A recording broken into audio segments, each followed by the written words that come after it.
Hey, how's it going everybody? It's Tanner here and welcome to my very first video of 2019. This is sure to be an exciting year for all of us. I'm looking forward to the rest of it and I hope it goes better than 2018. Of course, if you have not seen my 2018 discussion video, go check that out. But yeah, today we're going to be talking about the Ninja, of course, and there was a line from the recent Season 10 trailer, of course the newest one, that sort of inspired me to make this video. Of course, the dialogue in the Season 10 trailer was mainly dubbed over by Master Wu himself, and in the trailer he mentions how for years he's trained his ninja to grow powerful and strong, and now they've finally unlocked their true potential and they are pretty much unstoppable, you know, basically is what it's sounding like here. And I was kind of inspired to sit down and sort of think to myself how the ninja have changed over the several years that we've known them. Of course, Ninjago came out in 2011, so Ninjago's been around for quite a few years at this point. And then, of course, Season 10 is coming out next year, and there are no signs of the actual show slowing down anytime soon, so we'll probably be seeing more Ninjago for quite a few more years at this point. So I figured let's pause and take a look of how much our ninja have changed since their first appearance to where they are today. For this video, I will not be taking a look at specific ninja. I did that in my little legacy uploads that I did where I discuss each of the ninja individually and sort of just give my thoughts on them and how they've developed. Here I'm sort of taking a look at them overall and as a team. I'm sort of analyzing them as a single entity rather than individual characters, so I hope that makes sense, and yeah, here we go. So the first thing I wanted to talk about is the simple aspect of the ninja growing as characters. Of course, many things go into character development and growth, and we'll get into more of those specific factors in a little bit, but just as individual characters, they've grown both physically and of course in terms of pretty much everything else. I mean, the ninja have faced many traumatic experiences throughout their time as being ninja,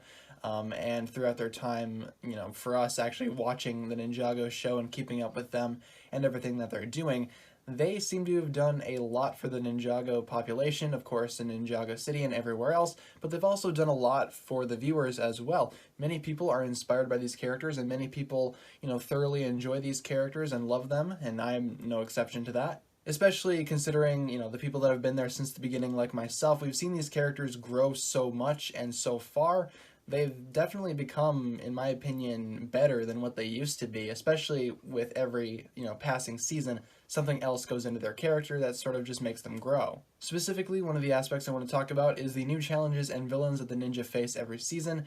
You know, each villain tends to get more and more dynamic and more of a threat as opposed to the last villain, with a few exceptions. Of course, the Overlord was by far one of the most powerful villains that the ninja had ever faced, and they actually faced him twice in 2 different seasons, so you know, naturally he's going to be one of the bigger threats. Of course, Garmadon is also back after several years of absence, and the ninja are now having to face him again as well, and who knows what Season 10 will bring with the Oni leader and everything like that. Of course, some villains in there will stick around after their respective season has ended, and some of the villains will stand out more than others, such as, say, for example, Harumi is a lot better of a villain in my opinion than the Iron Baron, and while the villains themselves have a lot of character, I guess, strengths and weaknesses, they overall just go into, you know, creating the ninja and building them up even more. Every new villain brings a new conflict to the ninja team and to the overall land of Ninjago itself, and it's interesting to see the ninja go ahead and face them off every single time, and, you know, they more or less win every single time with a few exceptions, but I believe those exceptions are when the ninja grow even further. Of course, they learn from their mistakes thanks to their failures, and they actually grow more as people, thus, you know, creating more of a dynamic character, which definitely proves that the later ninja are vastly superior to the ninja that we've seen, you know, right at the beginning of the series, as they've had more time to grow. Another aspect of the ninja that I wanted to talk about was the increase of fighting styles and just the overall uniqueness of their fights in general. Each ninja has their own unique style of fighting, but they all know a few basic elements that definitely help them, you know, unify themselves more and actually form a team. Those being, of course, the fighting styles of Spin Jitsu and Air Jitsu, with a few other ones in between. Of course, Air Jitsu was kind of left in the dark a little bit towards, later seasons, as Spin Jitsu seems to be their primary method of fighting now, but of course each ninja goes ahead and actually creates his or her own fighting style with their various weapons that they have. Each ninja has a signature weapon, and each ninja knows how to use that signature weapon to create a unique and powerful fighting style only exclusive to them. Of course, there are going to be some similarities sprinkled in there, but for the most part, each ninja knows how to stand on their own, and each ninja does a fine job at it. They've definitely gone a long way since the beginning, especially considering they have 2 new members now, or not 2, they're not new members, but they're newer members. The original ninja team only had 4 members, and now there are 6 members, with, of course, more allies sprinkled in between there, such as Skylar, the other elemental masters, and Dareth. So they've definitely grown more, and of course, the fighting styles, reflect that perfectly,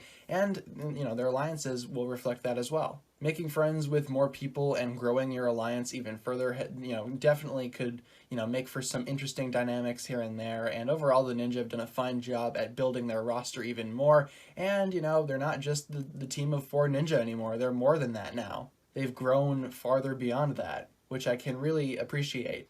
Of course, the ninja as characters have to grow as well, and a lot of that comes within the ninja's past. So when the Ninjago show first started, the ninja were kind of mysterious. We really didn't know much about their past. Kai and Nia didn't have any parents, Jay didn't have any parents, Cole had a dad, and Zane, we finally found out, was actually a ninjroid. Of course, we pretty much knew Lloyd's past right away as soon as he came into the show, but the other ninja, it took a little bit to actually learn who they were and actually discover more about themselves. Of course, as the audience discovered the ninja, they actually discovered it themselves.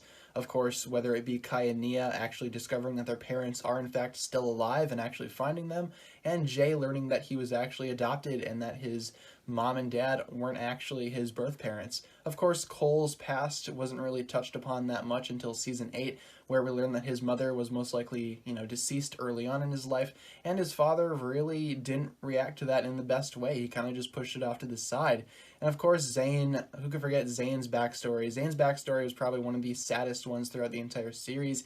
He sort of basically, found out that he was a robot, and that really had a big hit on his character, you could tell. And of course it had a big hit on the audience as well because, especially, myself, I did not see that coming back in the day, and I'm sure a lot of other people didn't as well. Of course now Zane's being a robot is one of the defining traits of his character, but back in the day we really didn't know much about him and he was sort of just mysterious, which the mysterious factor definitely goes ahead and increases, I guess, watch value for the show. And it actually has some sort of interactive activity sort of thing with the audience as well, because the audience is constantly trying to piece together who these characters are, and we can follow the ninja in the show because they're trying to do it as well. So it sort of creates an interactive thing between the ninja in the show and the audience watching these characters develop. And of course all that leads into the ninja having to constantly sacrifice either themselves or something that they love just to go ahead and save the day or actually claim a victory. Some notable sacrifices once again include Zane's sacrifice in season 3, which I don't think any Ninjago fan is going to be forgetting that anytime soon. Of course, Cole sacrificed his actual physical form to get the instructions on how to learn Airjitsu once he and the other ninja were trapped in the haunted temple of Airjitsu trying to locate Master Yang. He sacrificed himself for the greater good and actually ended up developing more as a character because of his new ghost power and his new ghost form.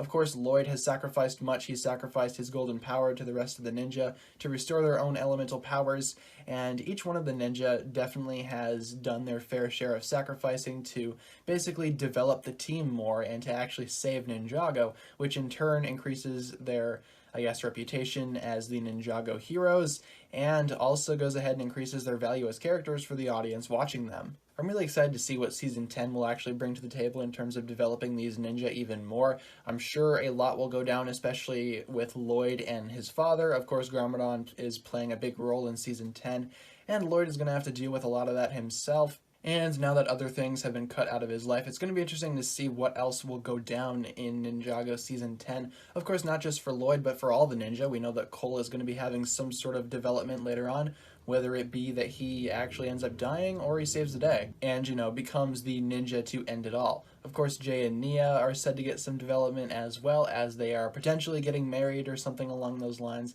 which could be interesting to see. I love to see the ninja going ahead and actually becoming physical family more, because they are family right now, and all they need to do is just expand that out a little bit more, and I feel like that'd be really cool for the ninja.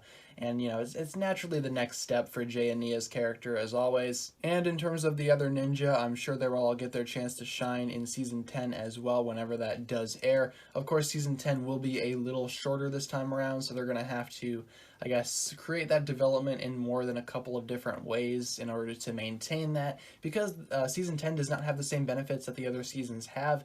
They don't really have the ability to go ahead and stretch themselves out because it's only 4 episodes, as opposed to the generic regular Ninjago runtime of 10 episodes. So all that remains to be seen, and I'm curious to see how that actually goes ahead and develops into the future, and I'm curious to see where these ninja go in the next upcoming seasons, and not just Season 10, but for many years down the line to come, because we do know that Ninjago will have many more years in its lifespan. So thanks a lot for watching, guys. That was my very first video of 2019, and I hope you enjoyed my sort of retrospective look back at the ninja, and pretty much, this was just me discussing how they've developed from the first season all the way to our current season, and I'm really, impressed with these ninja overall. I'm proud to say that they've gone a very long way, and I'm proud to say that I'm a Ninjago fan because I get to follow these characters, and I've been following these characters since the beginning, so it's interesting to me, of course, to see where they've come from, and it was interesting for me to make this video, and I hope it was interesting for you guys to actually watch the video. So with that being said, that'll just about do it for this video discussion here. If you guys enjoyed the video, as always, feel free to give the video a huge thumbs up rating.